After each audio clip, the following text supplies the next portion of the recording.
Louvado seja Deus. Hoje é noite de ceia, você sabia disso? Sabia disso que hoje é noite de ceia? Hoje é dia da gente lembrar de duas coisas. Hoje é dia da gente olhar para trás e olhar para frente, sabia disso? Olhar para trás e entender que nós somos o que somos hoje, estamos aonde estamos, e estaremos um dia onde nós vamos estar, por conta de algo que aconteceu no passado, que foi Jesus dando a sua vida na cruz do Calvário em nosso lugar. E hoje é dia também de olhar para frente e crer que assim como Ele fez no passado para cumprir as profecias, Ele voltará para nos levar para estarmos com Ele para toda a eternidade. Você pode dar uma glória a Deus por isso? Você já olhou para trás? Você já viu a cruz do Calvário?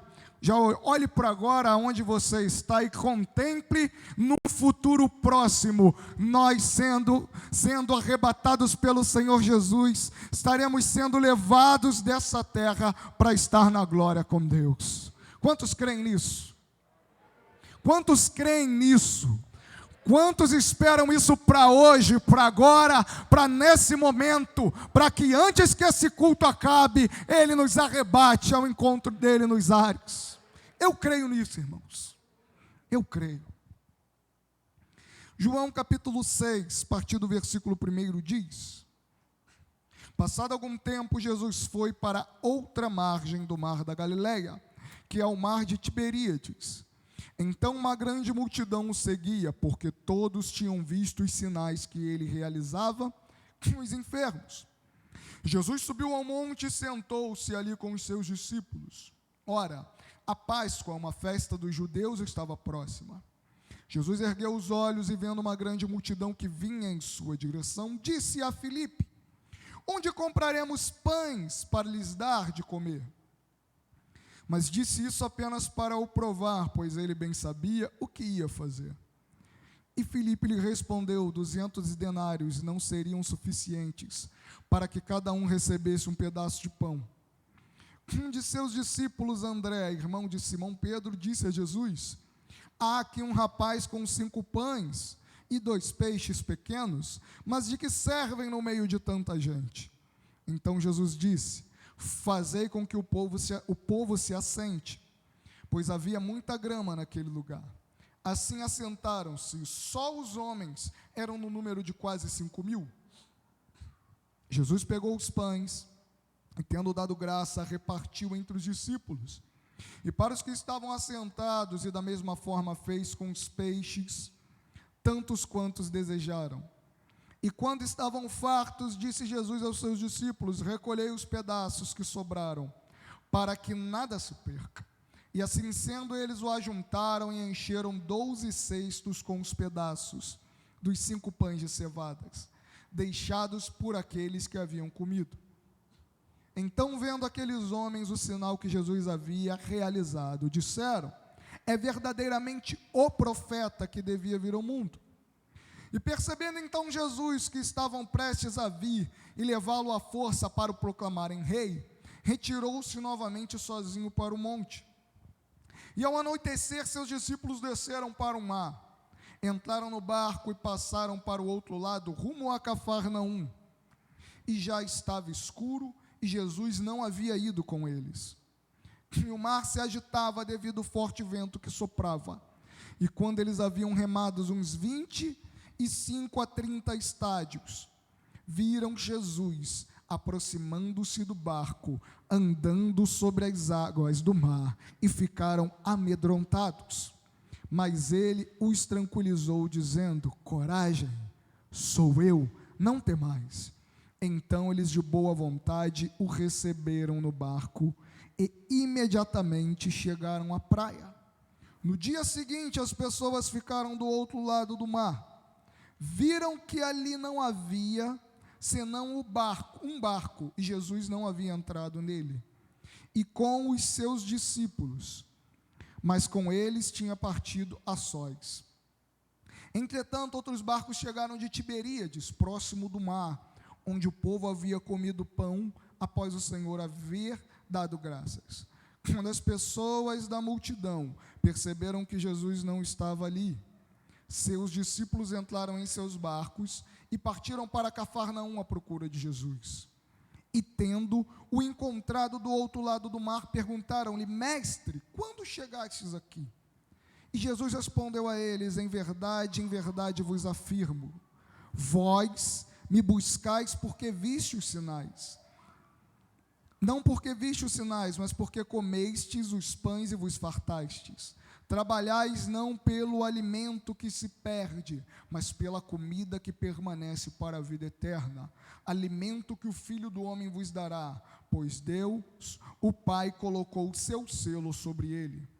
E eles então questionaram a Jesus: o que faremos para realizar as obras de Deus? Jesus lhes asseverou: a obra de Deus é esta, que creais naquele que por ele foi enviado. Por esse motivo desafiaram: que sinal poderás realizar para que vejamos e creiamos em ti? Que obra farás? Nossos pais comeram o maná no deserto, como está escrito, lhes deu a comer o pão do céu. E respondeu-lhes então Jesus: em verdade vos digo, não foi Moisés que vos deu o pão do céu, mas é meu Pai quem vos dá o verdadeiro pão do céu. Pois o pão de Deus é o que desce do céu e dá vida ao mundo. Então eles pediram a Jesus: Senhor, dai-nos sempre desse pão. Diante disso, Jesus ministrou-lhes: eu sou o pão da vida.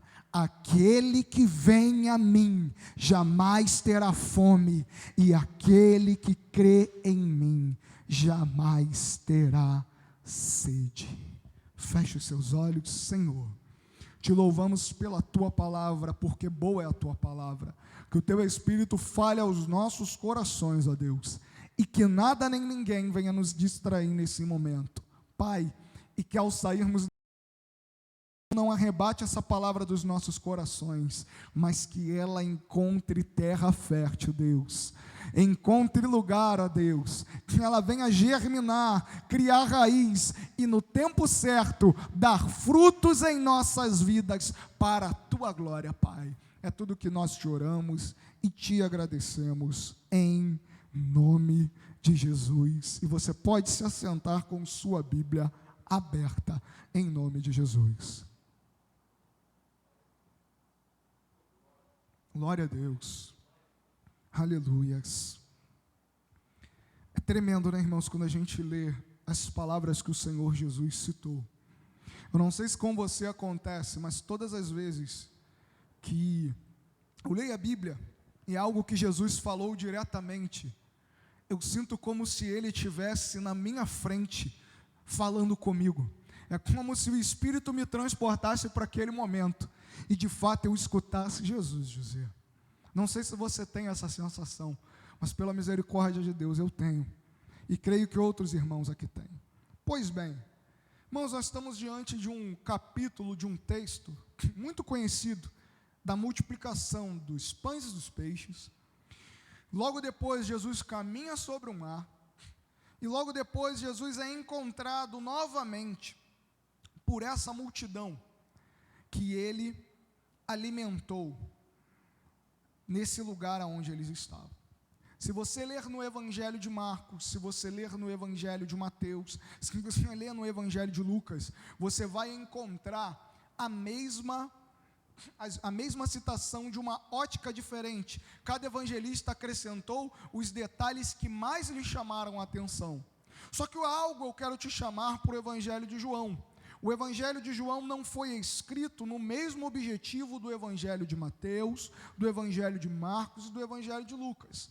Mateus, Marcos e Lucas escreveram uma história procurando seguir a ordem cronológica dos fatos. Eles começam dizendo que Jesus nasce, depois isso acontece, depois isso, aquilo, outro. João escreve o seu evangelho, é o último a escrever o seu evangelho. João escreve o seu evangelho com um objetivo diferente.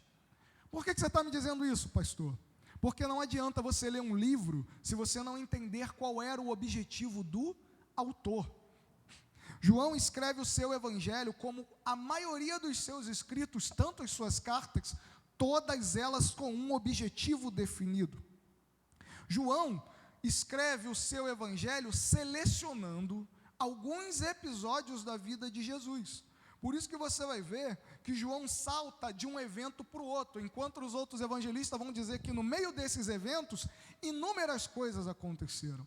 João então seleciona algumas partes da vida de Jesus com um objetivo, e ele deixa isso no seu evangelho. Ele escreve todo esse evangelho, do capítulo 1 até o capítulo 21, para nos provar uma coisa, de que Jesus é o Cristo, Filho de Deus, e que para que nós, crendo nele, tenhamos a vida eterna. Ele diz isso no capítulo 20, no versículo 21, ele diz que todas essas coisas foram escritas para que nós pudéssemos crer que Jesus é o Cristo, Filho de Deus, e nele nós temos a vida eterna. Então, nesse episódio, João registra uma parte do ministério de Jesus. Jesus já era um mestre conhecido em toda a Judéia, Galiléia, nas regiões circunvizinhas. E a Bíblia diz que conforme os sinais, os milagres que Jesus realizava, conforme a mensagem dele se espalhava, Jesus não pregava como os mestres do seu tempo, Jesus pregava como alguém com autoridade. Ele é a palavra viva de Deus, ele sabia o que o Pai queria dizer na sua palavra. Jesus pregava como ninguém, Jesus fazia milagres que para o tempo eram coisas que eles não imaginavam que aconteceriam. Jesus já era um homem famoso, e as multidões estavam deixando o centro religioso da Judéia, que era em Jerusalém, no templo, deixando os mestres conhecidos para ir ter com Jesus. Celebridades queriam estar com Jesus, pessoas do povo queriam estar com Jesus. Aonde ouvisse que Jesus estava, multidões o seguiam. Para você entender esse quadro, aleluias, havia uma multidão enorme aqui, porque a Bíblia diz que se aproximava a festa da Páscoa. Para a gente ter uma noção, a população de Jerusalém girava em torno de 100 mil habitantes. Quando chegava a época da Páscoa, chegava às vezes próximo a 1 milhão de pessoas em Jerusalém. Vinham de longe. Imagina agora se todo ano, para um judeu era praticamente obrigatório ir ao templo celebrar a Páscoa, e eles descobrem que tem um homem famoso, que prega de um jeito diferente, que cura os doentes, que faz os cegos enxergarem, e que muitos creem que ele é o profeta que Deus havia prometido a Moisés, que levantaria no meio do povo dele. Parei para pensar nisso. Então as pessoas aproveitam a viagem para ir ter com Jesus. E chegando lá, a multidão segue. E já havia dias que aquela multidão o seguia. E a Bíblia nos conta que Jesus estava com a vontade de descansar. Jesus estava cansado, vendo que os seus discípulos estavam cansados. E todas as vezes ele se retirava para locais isolados para orar e descansar, e a multidão perseguia. E já havia dias que essa multidão estava seguindo Jesus. Quando a Bíblia diz que haviam 5 mil homens, é porque no tempo havia o costume de se contar apenas os homens. Fazendo uma conta rápida, cada homem provavelmente, vamos dizer que dos 5 mil, uns 4 mil eram casados. Então o número de 5 já subiu para 9 mil pessoas. Imagine que cada casal tivesse 2 filhos. Nós já estamos na casa dos 15 a 20 mil. Era uma multidão enorme, porque mulheres e crianças não eram contados. Só homens tinham 5 mil. E a multidão seguindo Jesus há vários dias. E eles chegam a um lugar deserto. Quando a Bíblia diz um lugar deserto, não quer dizer necessariamente que era de fato um deserto, mas era um lugar longe das cidades, longe dos centros, longe das aldeias. Jesus olha a multidão e surge um problema. Os discípulos chegam para ele e falam: mestre, o povo está com fome. A multidão está com fome. A situação é a seguinte: o povo seguia Jesus, largava tudo que estava fazendo para se encontrar com ele, e esquecia que tinha que comer e que tinha que beber. E agora eles estavam num lugar longe das cidades, longe das aldeias, e a Bíblia ainda diz que as horas já eram avançadas, já estava por anoitecer, e viajar de noite era perigoso. Nós estamos falando de locais que eram frequentados por animais selvagens, locais onde haviam assaltantes, onde haviam inúmeros riscos para se viajar de noite. Não era como andar hoje nas grande maioria das ruas do Jardim Catarina, onde tem iluminação, nas ruas das cidades onde tem placas sinalizando, onde tem pessoas para pedir informação. E o problema era, a multidão está com fome. Essa situação ela é tão importante e tão marcante, que nos 4 evangelhos ela é registrada. Isso é um fato que não é tão comum de acontecer. E diante desse problema, Jesus resolve ministrar a essa multidão uma coisa. Jesus vê a multidão e vê o problema que ela gerou por o acompanhar. E ele chega para os seus discípulos: o que nós faremos? E os discípulos vêm com a primeira forma de resolver o problema. Mestre, é simples. O povo está com fome? Bem, está anoitecendo, mas não anoiteceu. Manda o povo embora. Manda embora. Se o problema é a fome do povo, se o senhor está preocupado, manda cada um ir para uma aldeia, ir para um lugar, voltar para sua casa para buscar alimento. É simples resolver, mestre. Despede eles, agradece, a gente entra no barco, vai embora, atravessa para o outro lado do mar e cada um vai embora. A primeira coisa que eu aprendo quando eu olho para isso, e toda vez que você olhar para Jesus, não se esqueça que Ele é mestre. Em tudo que Ele fez, Ele estava ensinando os seus discípulos algo. Jesus revela que diante do problema, na maioria das vezes, a nossa primeira ideia de solução, ela vem da nossa razão, não é verdade? Se o problema é a lâmpada que queimou, o que a gente faz? Arranca a lâmpada queimada, joga fora e coloca uma lâmpada boa. O problema é quando a gente quer resolver toda a nossa vida com base na razão. Me explica isso, pastor. É quando o casamento começa a ter problema. É quando a família começa a ter problema. É quando na nossa congregação nós começamos a ter problema. Qual é a tendência hoje natural das pessoas? Seguir a sua razão. Se o marido já não é mais bom para mim, o que eu faço? Mando embora e tento arrumar outro. Se o problema é o marido vai embora. Se o problema é a mulher que vai embora, que ela volte para a casa dos pais. Se é o filho que não quer mais ser obediente, que vá para fora de casa. Se o problema é o trabalho, o que eu faço? Eu peço as minhas contas, eu faço de tudo para ser mandado embora. Se o problema é um amigo, acabou a amizade. Se o problema é a igreja, eu troco de igreja. Se o problema é o pastor, eu deixo o pastor para lá, não dou satisfação. Hoje em dia, a maioria das pessoas estão com um pensamento que os discípulos tiveram inicialmente. Simples. Manda embora. Tira aquilo que gera problema da tua vida. Só que Jesus não pensa dessa forma. Porque nem sempre não é tão simples. Nem sempre e quase nunca a nossa razão consegue enxergar todos os problemas. A ótica do discípulo é: manda embora. Só que Jesus viu que se mandasse a multidão embora, eles viajariam de noite, fracos e correndo risco. Irmão, nem sempre a solução é acabar o que está dando errado. Nem sempre a solução é ser radical. Porque às vezes, terminando aquilo que hoje está errado, você não consegue ver as consequências lá da frente. Imagine se Jesus escutasse os discípulos, mandassem a multidão embora. E a multidão agora, diante daquele problema no caminho, muitos desfalecessem, muitos desmaiassem, famílias inteiras morressem. Sobre quem ia recair a culpa? Jesus enxerga detalhes que nós não estamos enxergando. A primeira solução era mandar embora. Então Jesus diz: não dá para mandar embora. Vocês têm que dar comida a eles. Deem vocês de comer.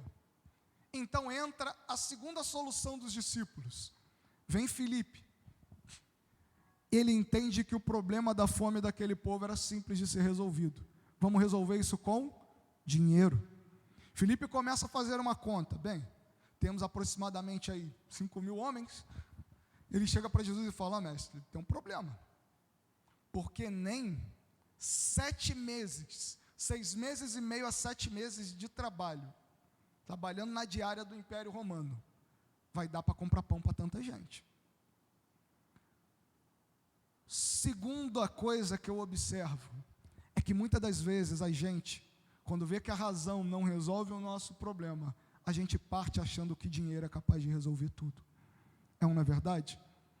Às vezes a nossa vida começa a passar por certas fases, em que Deus permite que ela passe para que Ele nos ensine. E a gente começa: eu preciso ganhar mais dinheiro, eu preciso arrumar meio de ganhar mais dinheiro, eu preciso melhorar aquilo, eu preciso resolver aquilo, eu preciso de recurso. Hoje eu vejo uma geração desesperada para ganhar dinheiro, enquanto a própria pandemia está mostrando que dinheiro não é tudo, que quando chega a doença, a morte, o impossível bate, dinheiro não pode resolver. Dinheiro ajuda, mas não resolve tudo. E agora, o que a gente vai fazer? O mestre não quer que mande embora, a gente não tem dinheiro para resolver o problema. O que nós vamos fazer? Aí chega André com a terceira solução: mestre, quando vocês estavam aí, eu andei no meio da multidão procurando quem tinha comida. Achei esse garoto aqui, com 5 pães e 2 peixes, que é o lanche dele. Só que eu vou ser sincero, eu não sei como isso vai resolver o nosso problema. Só que André tomou uma atitude tremenda, mesmo sem entender como isso resolveria. Ele pega o que ele tinha e entrega na mão de Jesus. Uma verdade que eu quero te dizer nessa noite: talvez a razão não seja o melhor meio para resolver os seus problemas. Talvez o dinheiro só vai tapar o sol com a peneira, não vai resolver. Mas eu quero te dar um conselho. Antes de tomar qualquer atitude, antes de pensar na razão, antes de pensar do jeito que a sociedade pensa, eu te desafio: juntar aquilo que você tem. Pode ser pouco. Pastor, meu relacionamento está por um fio. Então pega esse fio e entrega nas mãos de Jesus. Pastor, minha situação é crítica, eu só tenho um pouquinho de farinha na panela e um pouquinho de azeite, só dá para mais uma refeição. Pastor, o meu dinheiro está acabando, a minha despensa está ficando vazia. Pastor, eu estou vendo tudo ficando terrível. Pastor, meu ente querido está no hospital e está entre a vida e a morte. Eu quero te dizer, o que você tem? Qual é o pouco que você tem nessa noite? Talvez você não saiba como isso vai resolver, e esse é o grande desafio para aqueles que querem seguir Jesus. Porque a fé em Cristo, naquilo que Ele pode fazer, não segue a lógica humana. Eu quero te dizer uma coisa: talvez você não saiba mais o que fazer, mas se você entregar na mão dEle, Ele sabe o que fazer, e Ele faz. E Ele faz.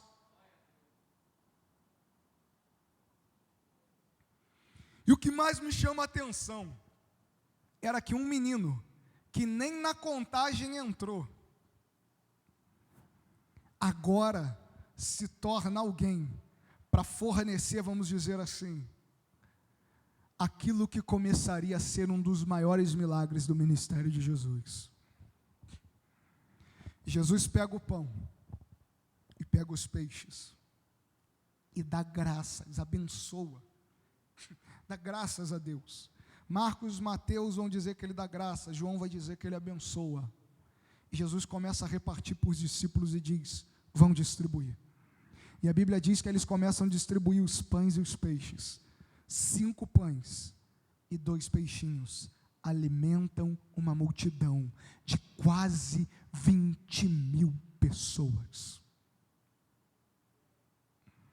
Teve um pregador que ousou em dizer, numa conjectura que ele fez, que quando os discípulos partiam um pão, o pão não parava de crescer. Eles iam partindo e o pão não parava de crescer. Eu quero te dizer uma coisa: a Bíblia não diz como, eu não sei como, mas eu sei que aconteceu, porque o milagre quem fez foi Jesus.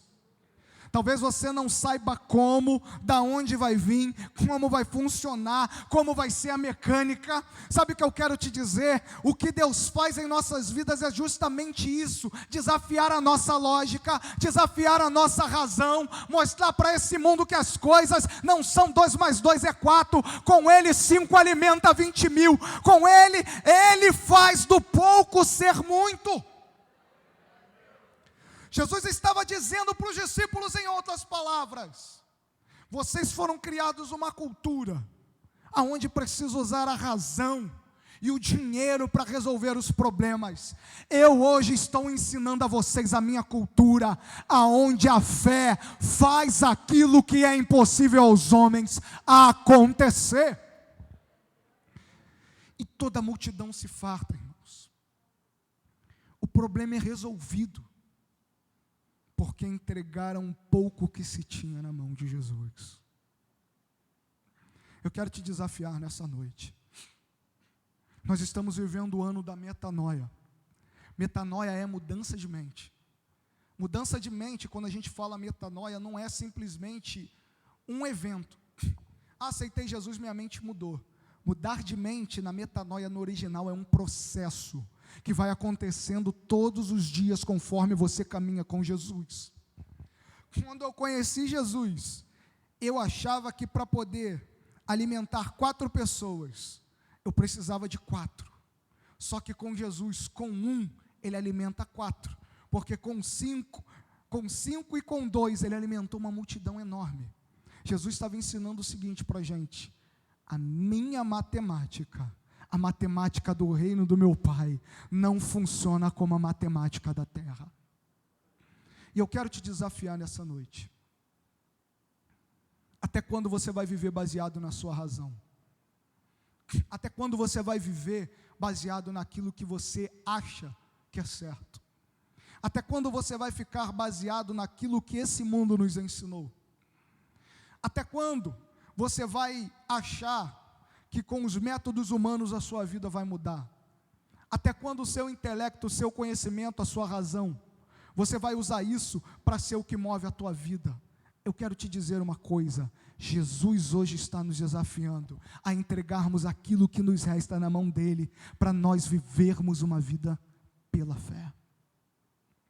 O justo viverá da fé, o justo viverá pela fé. Sem fé é impossível agradar a Deus. E por falar de fé, o que é fé? Fé é quando Deus nos diz algo na sua palavra, independente do que nos custe, independente do que venha nos acontecer, independente do que aparenta, nós acreditamos e cumprimos a palavra dele. Isso é a fé que a Bíblia ensina. E o texto continua. As pessoas agora de barriga cheia viram e dizem: caramba, verdadeiramente, esse aí é o profeta que estava por vir. E a multidão agora de barriga cheia. Jesus vê todo mundo satisfeito, pede para os discípulos recolherem as sobras. Eu não sei se sobrou peixe, mas pelo menos de pão sobrou 12 cestos cheios. Cara, olha que coisa tremenda, para pensar. 5 pães e 2 peixinhos. Tem casa aí que se entrar 5 pães não dá para 2. Ou não é verdade? Tem casa aí que se tiver 2 sardinhas não dá para 1. 5 pães e 2 peixes. Pensa um pouco nisso. Alimentou quase 20 mil. E ainda sobrou 12 cestos cheios de pedaços. Que lógica é essa? Como é que funciona isso? E Jesus resolve ir para um lugar reservado, subir um monte próximo para orar e descansar. Tinha a multidão ali acampada na grama, aguardando para ver para onde Jesus ia. E Jesus dá uma ordem aos seus discípulos: olha, peguem o barco e vão para o outro lado do mar. Voltem para Cafarnaum. Em outro evangelho vai dizer que eles dizem para Jesus, Jesus disse para os discípulos ir para Betsaida, eram regiões bem próximas. Vão para o outro lado do mar. E você, mestre? Eu vou depois. Haviam inúmeras outras pessoas com barcos ali. Talvez eles creram que Jesus iria com alguém. O mestre vai com outra pessoa. E eles partem para dentro do mar da Galileia, que na verdade era um grande lago cercado por uma cadeia de montanhas. de montes. E os discípulos vão, e Jesus sobe para o monte para orar. E a multidão lá na planície, acampada. Só que a Bíblia diz, João não relata esse detalhe, mas os outros evangelistas relatam, principalmente Marcos, que Jesus observa de onde ele estava, que os discípulos estavam com dificuldades no meio do mar. Jesus não estava fisicamente com os discípulos, mas mesmo quando ele não estava dentro do barco, ele estava olhando para os discípulos e viu que eles estavam passando por dificuldades, porque eles estavam remando contra a maré. O vento do nada começou a soprar, e os discípulos em desespero, mesmo sendo em sua maioria homens acostumados a pescar no mar da Galileia, conhecendo que às vezes ali o clima mudava, o vento mudava de direção e transformava aquilo que era calmo numa tempestade. Jesus vê que eles estavam com grande dificuldade. E como é que faz? Os discípulos no meio do lago num barco, Jesus lá no alto do monte. Se fosse a gente, o que a gente ia fazer? Ia gritar: pessoal, pega os barcos, vamos socorrer. Os discípulos estão afundando, a lógica humana diria isso. Iríamos fazer sinais, iríamos dobrar os nossos joelhos para orar, pedir para que Deus fizesse alguma coisa, enviasse um anjo, é ou não é verdade? Só que Jesus faz algo extraordinário. Jesus desce do monte, sem que a multidão o visse, tanto porque estava de noite. Os discípulos em meio ao mar, na tempestade e no desespero, de repente olham e veem um vulto de um homem caminhando sobre as águas na direção deles, e a Bíblia diz que eles temeram, entraram em pânico.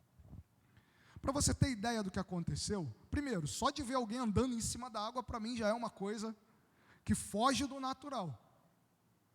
A gente às vezes vê ilusionistas no mundo afora com seus truques, fazem coisas que a gente, caramba, como é que o cara fez isso?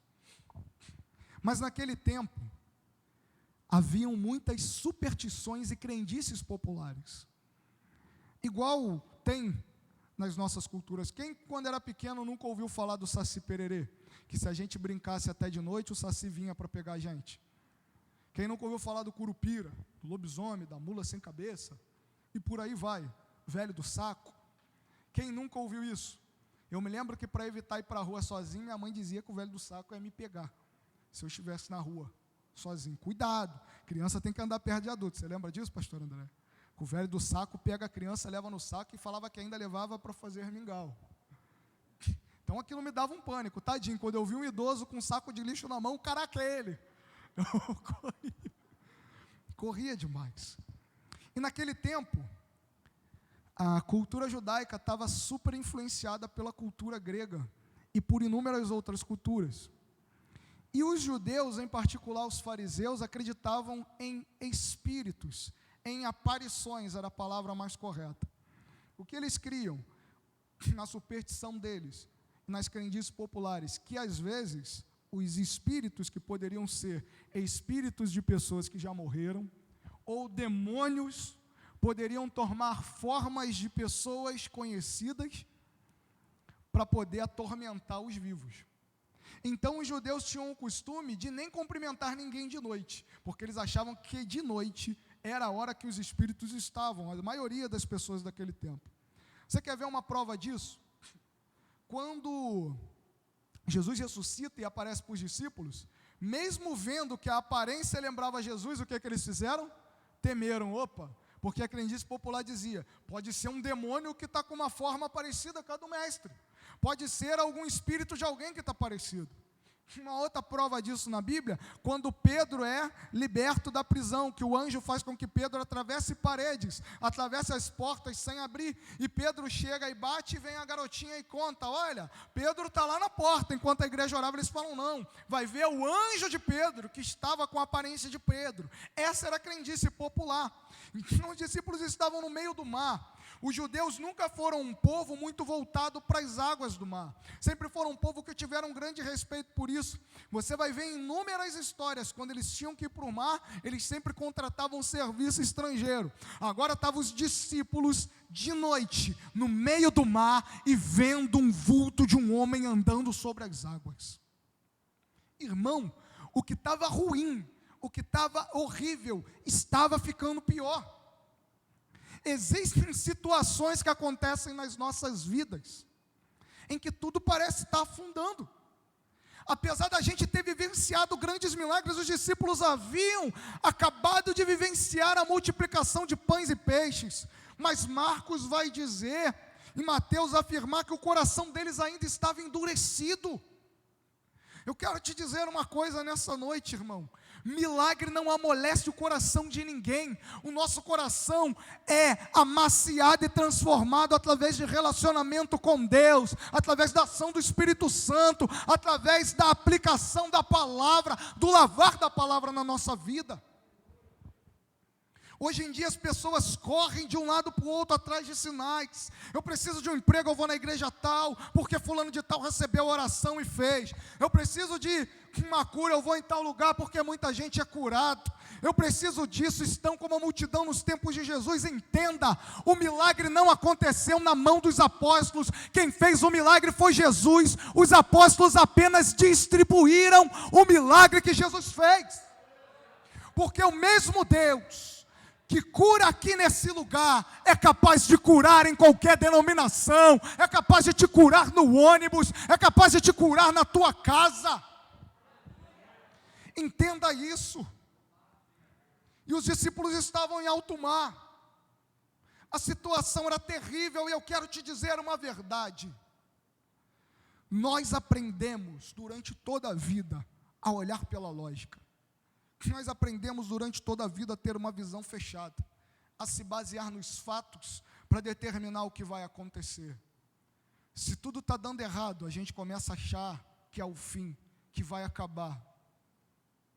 Talvez você esteja no meio de uma tempestade à noite, temendo, com medo, remando contra a maré na sua vida. Meu Deus, eu me esforço e não consigo sair do lugar. Meu Deus, eu estou nessa luta, nessa caminhada, mas nada muda. Meu Deus, é tanto tempo nessa luta no meu lar. Meu Deus, é tanto tempo nessa luta em busca de um emprego. Meu Deus, é tanto tempo nessa luta por conta dessa doença. São inúmeras situações. Meu Deus, eu preciso de alguém na minha vida.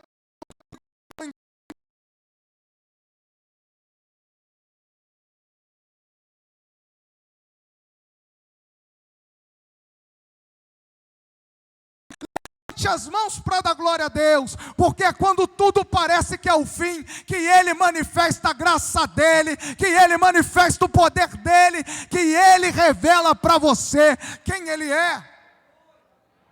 E Jesus vem andando sobre as águas, e os discípulos é um fantasma. Acabou, a gente não consegue sair do lugar, e um fantasma está vindo. Pode ser um fantasma para os teus olhos naturais, mas na maioria das vezes é o teu Deus se aproximando.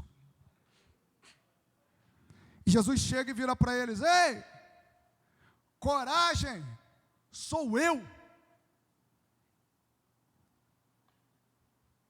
Ele está dizendo com a voz dele, e os discípulos reconhecem aquela voz. Interessante que se cumpre o que ele diz mais à frente: as minhas ovelhas reconhecem a minha voz. Deus está falando com você hoje. Coragem. Eu sei que você está no meio de uma tempestade remando contra a maré. Deus está dizendo para você: coragem, não temas, continua, persevera. Se faltar força de vontade, se faltar motivação, use a sua fé. Hebreus capítulo 11 vai dizer coisas sobre a fé tremendo. Primeiro ele vai dizer que a fé é um firme fundamento. Essa palavra no grego de firme fundamento, é a mesma palavra usada para escora.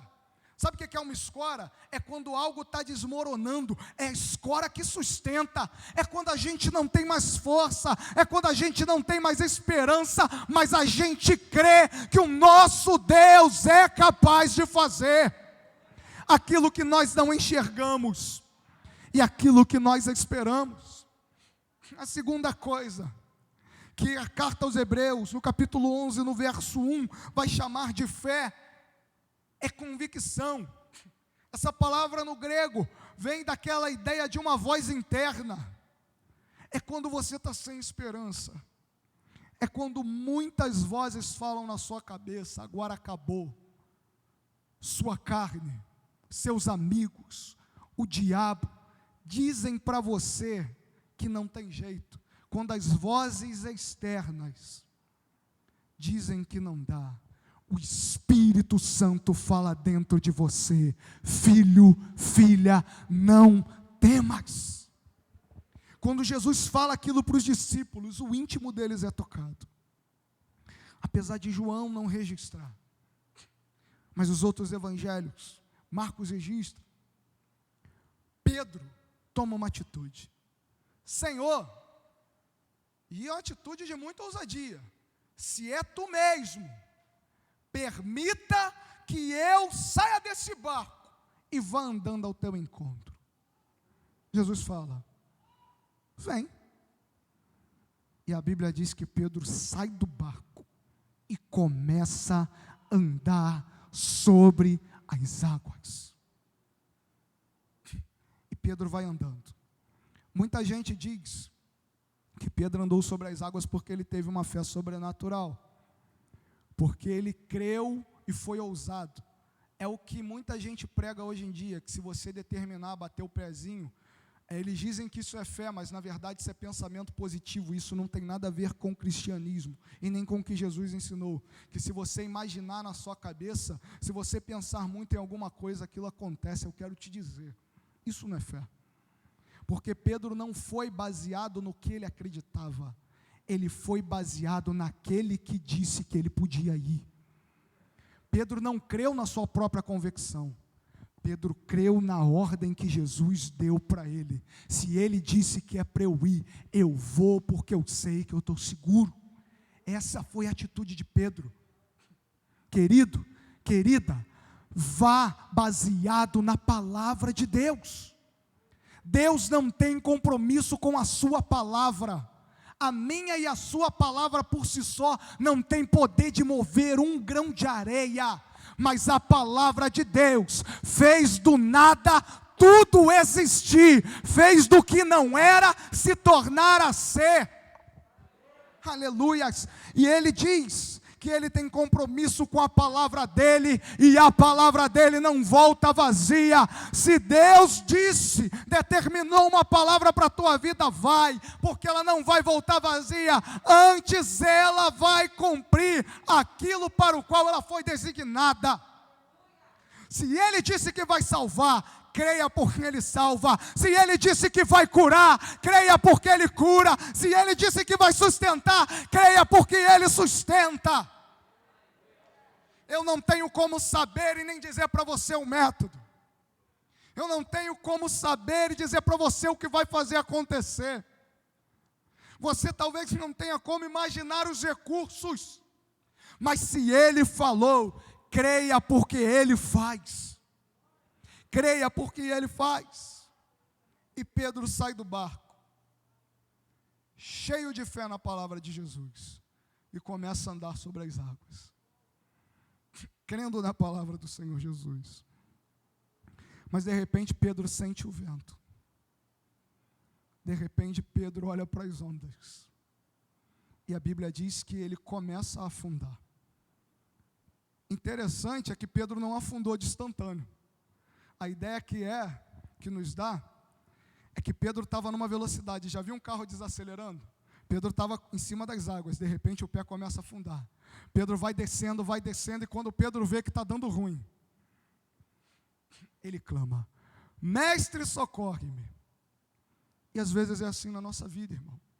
A gente está vivendo um milagre, está vivendo cheio de fé, está andando sobre as águas. Só que ao longo da jornada vem o vento, vem as ondas, vem as tribulações, vem coronavírus, vem pandemia, vem dificuldade, vem lockdown, vem as incertezas, vem a depressão, vem Satanás, vem o inferno, vem o mundo, vem as lutas, vem tudo. E você não percebe, e você acha que está andando sobre as águas e você está afundando. E quando você vai se dar conta, você já está numa situação de emergência, que você está clamando, meu Deus, eu vou me afogar. E o que mais me chama a atenção, por mais do mar estar agitado, é que Pedro sabia nadar. Em João, no capítulo 21, diz que Pedro pula do barco e vai nadando ao encontro de Jesus. Pedro era pescador, é quase que impossível, inconcebível um cara do mar não saber nadar. O desespero, e quando a gente perde a fé no que Deus nos diz, a gente esquece até do que a gente é capaz de fazer, cara. Até as nossas habilidades, você não reconhece mais quem você é. Só que Jesus vem. E o mais interessante é que a Bíblia não diz que Jesus corre até Pedro, que Jesus não sai andando rápido até Pedro. A Bíblia diz que Jesus estendeu a mão. Para estender a mão para alguém, irmão, eu estou perto. As lutas nos cegam e nos impedem de ver o quão perto de Deus nós estamos, ou o quão perto de nós Deus está, para ficar melhor. Está no meio da luta, está na tribulação, Deus não te abandonou, irmão. Deus não te deixou. Basta você clamar nessa noite, que o braço forte dele te levanta e te faz nas águas. Sabe o que Jesus estava dizendo? Pedro, dá para caminhar nas águas com uma fé emocional, mas é andando comigo que você vai entender como é que caminha. Ó, é assim, Pedro, vamos de mão dada comigo, é devagarzinho, é fazendo. Sob a minha palavra, Pedro, dá para ir, mas comigo do lado é mais fácil, comigo do lado é melhor, comigo do lado é mais gostoso, comigo do lado a tempestade é esquecida, o vento é deixado, a provação fica para trás. Pedro, vem comigo. Pedro, é relacionamento. Para de tentar lutar com as tuas forças e pede, Jesus, passa comigo, Jesus, anda comigo, passa, atravessa comigo, Jesus. Eu preciso da tua companhia, pega pela minha mão porque eu não consigo. E Jesus leva Pedro de novo para o barco. E eles vão para o outro lado, e a gente está chegando ao fim da mensagem. E amanhece o dia. Isso que aconteceu entre os discípulos e Jesus caminhar nas águas, foi por volta das 3 da manhã até as 6. A Bíblia diz que era na quarta vigília. A quarta vigília era de 3 às 6 da manhã. Não temos como dizer o horário exato, mas era por volta desse horário. E eles chegam do outro lado e a multidão, cadê o mestre? Aí chega a notícia, sabendo que ele está lá do outro lado. Todo mundo pega barco, pega o que tinha e vai atrás de Jesus. E a multidão mais uma vez chega até ele. E eles chegam e Jesus dá um discurso duro para aquelas pessoas, começa a falar a verdade. Vocês não estão vindo até aqui por causa simplesmente dos sinais. Uma das razões pela qual Jesus também saiu de lá é que muitos queriam proclamá-lo rei. Jesus entendia que aquela não era a sua hora. Ele seria rei sim, mas depois da cruz do Calvário. E eles vão até o outro lado e chegam até Jesus de novo. Jesus fala, olha, vocês correram, vocês lutaram, vocês estão trabalhando, se esforçando para estar comigo, não é em si por causa de quem eu sou. Em outras palavras, contextualizando para os nossos dias, Jesus, vocês estão vindo aqui porque, pelo que eu tenho a oferecer, é porque tem comida, é porque tem bebida, é porque vocês enchem as barrigas de vocês. Jesus diz, parem de trabalhar, parem de se esforçar pelas coisas passageiras. Usem os vossos esforços para buscar aquilo que é eterno. E quanto tem pessoas hoje, pastor, na igreja, lutando, batalhando, se esforçando e correndo por coisas passageiras. Trabalham como escravos, como servos dentro da casa de Deus, e ainda não entenderam que são filhos. assumem inúmeros cargos e querem fazer tudo com perfeccionismo, a fim de serem reconhecidos, a fim de mostrar que sabem fazer, e esquece que são filhos. E quando algo dá errado, tu se frustra. Quando o pão não vem do jeito que você imaginava, você fica decepcionado. Quando o culto não é do jeito que você gosta, o culto foi frio, o pastor perdeu a visão. Quando o pregador não fala o que você quer, naquilo não foi para mim. Quando fala o que é para você, quem deveria estar lá era fulano. Eu quero dizer uma coisa, quantas pessoas hoje correndo atrás de bênçãos, irmãos, a lógica do evangelho é buscar primeiro o reino de Deus, e as demais coisas são acrescentadas. É o mesmo princípio do Antigo Testamento para Israel. Você não vai correr atrás de bênçãos, elas vão correr atrás de você. Você quer riqueza, bonitão? Você quer glória? Você quer isso? Busca Deus, porque Deus tem riqueza, Deus tem glória, Deus tem tudo isso, mas não é como esse mundo dá. A riqueza e a glória desse mundo passam, mas a riqueza e a glória dele é para a vida eterna. Jesus mesmo disse: para de tentar ajuntar coisas aqui na terra, cara. Começa a agradecer. Lembra que o milagre começou com Jesus dando graça? Talvez a sua vida precisa mudar, irmão. Mas você precisa agradecer pelo pouco que você tem. Senhor, meu casamento está um lixo, mas esse lixo aqui eu quero te agradecer. Senhor, meu trabalho é uma droga, mas eu quero te louvar por esse trabalho, porque mesmo sendo uma porcaria, mesmo talvez sendo uma droga, é por ele que tem sido o canal para minha bênção. Deus, se hoje ainda não é o que deveria ser, e tu me abençoa por ele, imagina quando for aquilo que tu queres que seja. Aleluia. E a multidão começa a se incomodar, mas como? Pelo que nós devemos trabalhar, o que nós devemos desejar a comer. E talvez você entrou na igreja para resolver um problema da sua vida. Eu quero largar o cigarro, eu quero largar isso, eu quero largar aquilo tudo, eu quero te dizer, eu quero mudar meu casamento, eu quero te dizer tudo isso. É bom você querer parar com essas coisas. Mas eu quero te dizer que aqui nesse lugar tem algo melhor do que todas essas coisas. Há um sentido maior de você estar aqui do que simplesmente você deixar um hábito ruim na sua vida, do que simplesmente alguma coisa mudar no seu viver, do que de repente você ganhar mais ou viver melhor. Jesus está te convidando a experimentar de um tipo de pão diferente do que aquela multidão provou lá no deserto, porque eles comeram no dia e com certeza no outro dia iam ter fome. Jesus diz ainda que eles almejavam comer do pão que Deus lá no deserto, por meio das palavras de Moisés, derramou sobre o povo. Jesus disse: não foi Moisés que deu o pão, foi meu Pai, e hoje Ele mandou um maná novo. Jesus disse: comam do pão que desce do céu, porque quem come desse pão, não volta a ter fome. Fome é necessidade, fome é desespero, fome é carência, fome é vazio. E eu quero dizer qual é a fome da tua vida, qual é a tua carência, qual é o teu desespero, qual é o teu vazio, qual área da tua vida está incompleta, o que está faltando. Talvez você diga: pastor, eu tenho um bom casamento, pastor, eu tenho um bom carro, pastor, eu tenho um bom emprego, mas eu não consigo ser feliz, tem algo que está faltando. Eu quero te dizer, hoje, nessa noite, o que está faltando na tua vida, aqui tem para você. Jesus diz: vocês querem comer do pão que alimenta? Queremos. Ele diz: eu sou o pão da vida. Meu Deus.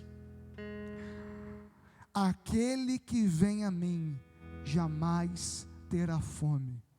E o mistério é maior: quem crê em mim jamais terá sede. Você quer sair daqui sem fome na sua alma? Você quer sair daqui com seu espírito saciado? Você quer parar de sentir essa sede que tanto te mata? Você quer parar de estar segunda-feira, terça-feira com angústia no teu peito, sem entender o porquê da depressão, o porquê do vazio? Irmão, a sua alma tem fome, e o que mata a fome da alma do homem é Jesus, cara. É Jesus. É Jesus. começa a se alimentar dele, começa a beber dele, começa a viver dele. E ele explica isso. Quer entender como funciona comigo? Por que eu não tenho fome? Eu não vivo para fazer a minha vontade, mas eu vivo para fazer a vontade daquele que me enviou. Não viva mais para os seus anseios, não viva mais para a sua vontade, mas viva para agradar a Deus, viva para agradar ao Senhor Jesus, viva para se parecer com Ele, amado. Se coloque de pé nessa noite.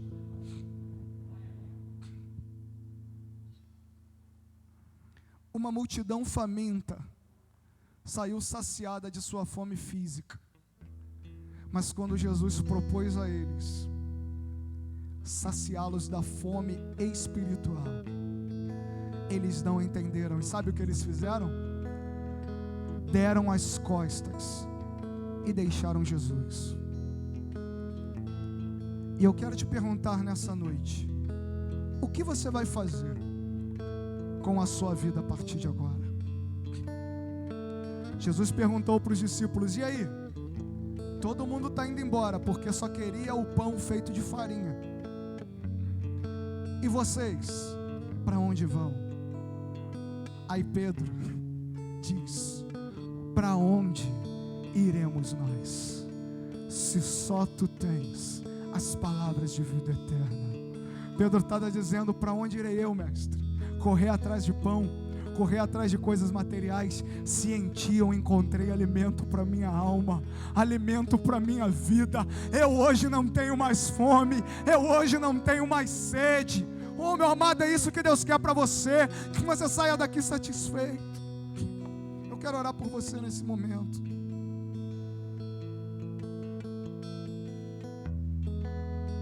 Nós vivemos num tempo de escassez,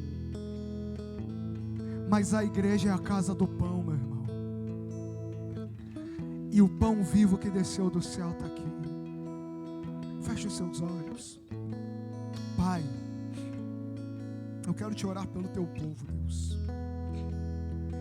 Senhor, que nós não sejamos simplesmente como aquela multidão, que mesmo vivendo um grande milagre, não compreendeu que tu tinha um milagre maior para a vida deles. Que mesmo provando do pão da multiplicação, não desejaram e não compreenderam como provar do pão vivo que desce do céu.